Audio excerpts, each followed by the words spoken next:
Nikola Tesla 20वीं सदी के सबसे महान वैज्ञानिकों में से एक माने जाते हैं। जब तक वह जीवित रहे तब तक इनके द्वारा की गई इन्वेंशंस पर कभी भी ध्यान नहीं दिया गया, लेकिन उनकी मृत्यु के बाद यह चीज क्लियर होने लगी कि निकोला टेस्ला अपने समय से कितना ज्यादा आगे थे।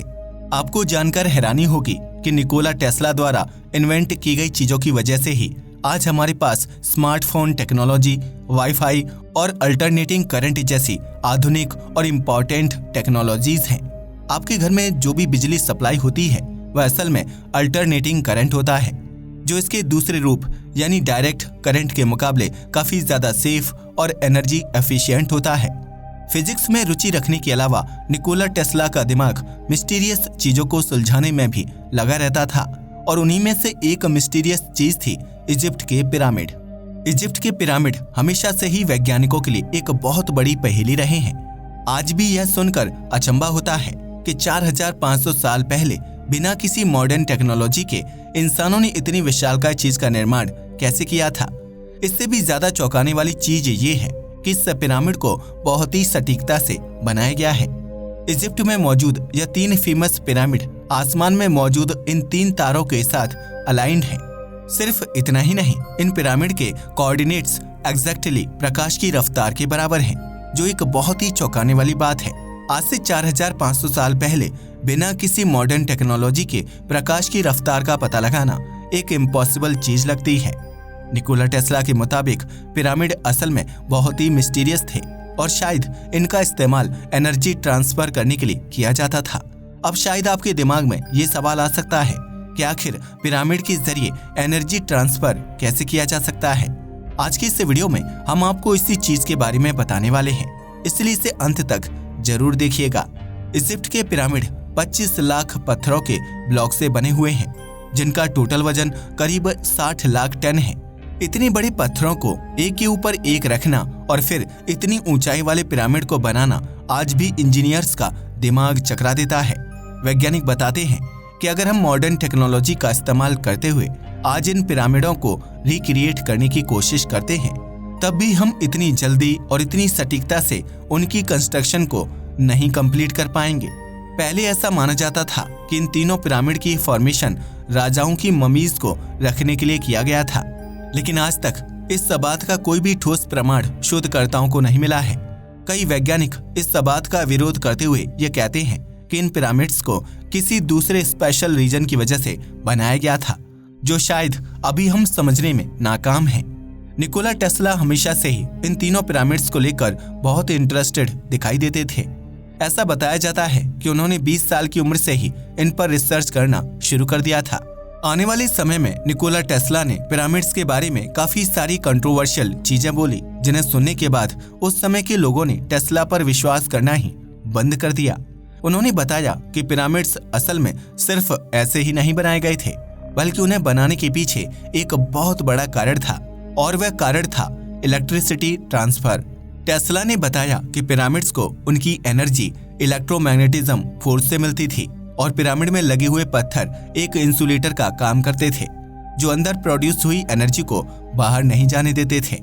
उनके मुताबिक इनकी फॉर्मेशन असल में एंशिएंट सिटीज में एनर्जी ट्रांसफर करने के लिए की गई थी। इसी से जुड़े कॉन्सेप्ट को एक्सप्लेन करने के लिए 1905 में उन्होंने एक बहुत ही फेमस रिसर्च पेपर पब्लिश किया। उस पेपर का नाम था the art of transmitting electrical energy through natural medium.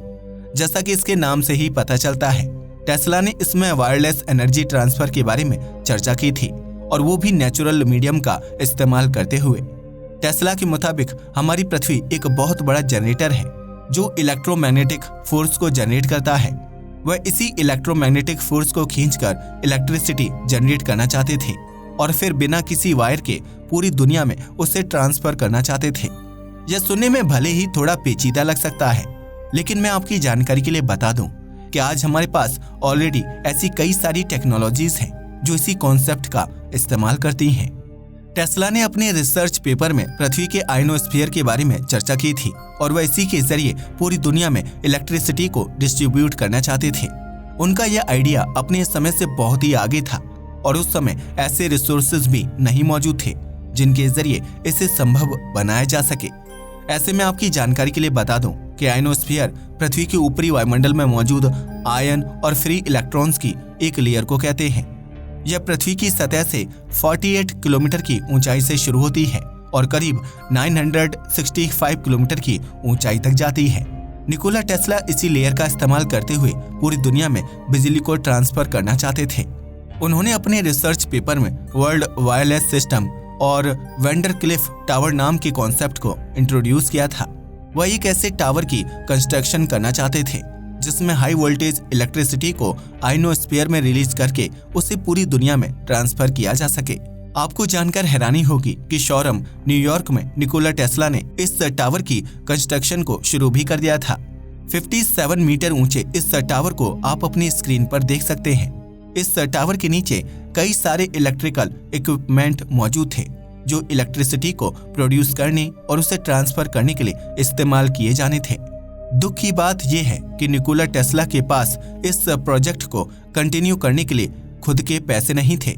वह उस समय के बड़े बड़े फाइनेंसर्स से पैसे उधार लेकर इस प्रोजेक्ट को कंडक्ट करना चाहते थे।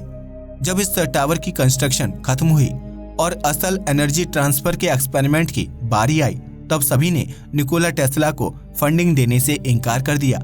यहीं पर इस प्रोजेक्ट का अंत हो गया और टेस्ला का पूरी दुनिया को फ्री इलेक्ट्रिसिटी देने का सपना ही रह गया। अब सवाल ये आता है कि जब निकोला टेस्ला का आइडिया इतना ज्यादा रिवॉल्यूशनरी था तो आखिर उन्हें कोई फंडिंग देने के लिए तैयार क्यों नहीं था? इसका सीधा सा उत्तर है बिजनेस में होने वाला लॉस।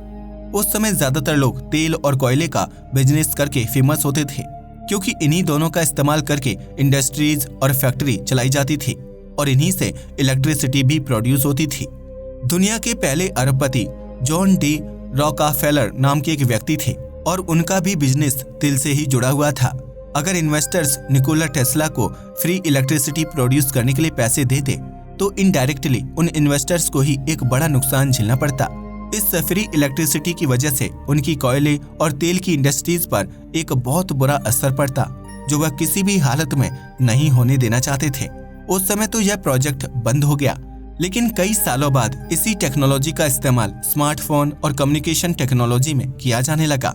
आपको जानकर हैरानी होगी कि जिस कॉन्सेप्ट पर आज हमारे स्मार्टफोन और उनमें कॉलिंग का फीचर वर्क करता है वह असल में निकोला टेस्ला के ही कॉन्सेप्ट से प्रेरित है। आज पृथ्वी के आयनोस्फीयर का ही इस्तेमाल करते हुए रेडियो वेव्स को एक डिवाइस से दूसरे डिवाइस में ट्रांसफर किया जाता है और उनके बीच कम्युनिकेशन को मुमकिन बनाया जाता है। कुछ ऐसा ही इलेक्ट्रिसिटी के साथ भी किया जा सकता है, लेकिन ऐसा करना आज भी इकोनॉमिकल नहीं है, जिस वजह से कोई भी इस प्रोजेक्ट पर वर्क नहीं करना चाहता। निकोला टेस्ला अपने टावर के जरिए इलेक्ट्रिसिटी को प्रोड्यूस करके आयनोस्फीयर में ट्रांसफर करना चाहते थे। आयनोस्फीयर भी अलग अलग लेयर्स में बटा हुआ है जिन्हें डी, ई और एफ लेयर्स कहकर बुलाया जाता है। इस ट्रांसफर हुई इलेक्ट्रिसिटी को वह टेस्ला रिसीवर नाम के छोटे छोटे टावर्स के जरिए घरों और जरूरी स्थानों में पहुंचाना चाहते थे।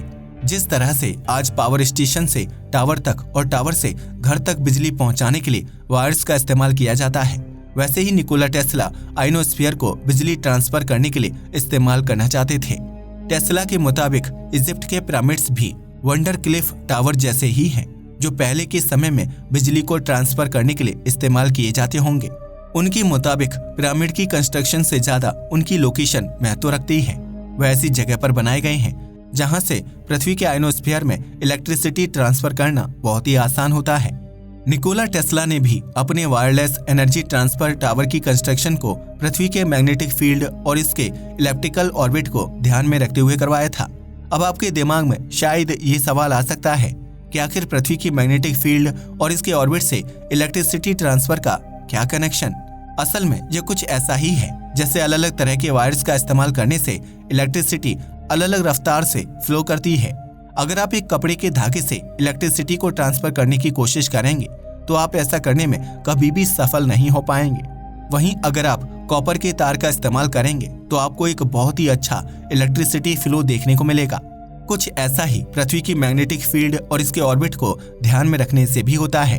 टावर को जितनी अच्छी लोकेशन पर कंस्ट्रक्ट किया जाएगा, इलेक्ट्रिसिटी ट्रांसफर भी उतना ही अच्छा और एफिशिएंट होगा। 1993 में इजिप्ट के पिरामिड में एक होल को नोटिस किया गया था जो हजारों सालों से लोगों से छिपा हुआ था। 2011 में जब इस छेद में रोबोटिक कैमरा को रिसर्च करने के लिए भेजा गया, तब यह पता चला कि यह असल में एक बहुत ही बड़ा कमरा है, जिससे बाद में क्वींस चैम्बर का नाम दिया गया। चौंकाने वाली बात यह है कि इस कमरे के नॉर्थ हिस्से में वैज्ञानिकों को हाइड्रोक्लोरिक एसिड के ट्रेसेस मिले और इसके साउथ हिस्से में जिंक क्लोराइड नाम के केमिकल के ट्रेसेस को पाया गया। जब इन दोनों केमिकल्स को आपस में मिलाया जाता है तो हाइड्रोजन गैस की फॉर्मेशन होती है, जो हाई प्रेशर के अंदर एक बहुत अच्छे कंडक्टर की तरह काम करती है।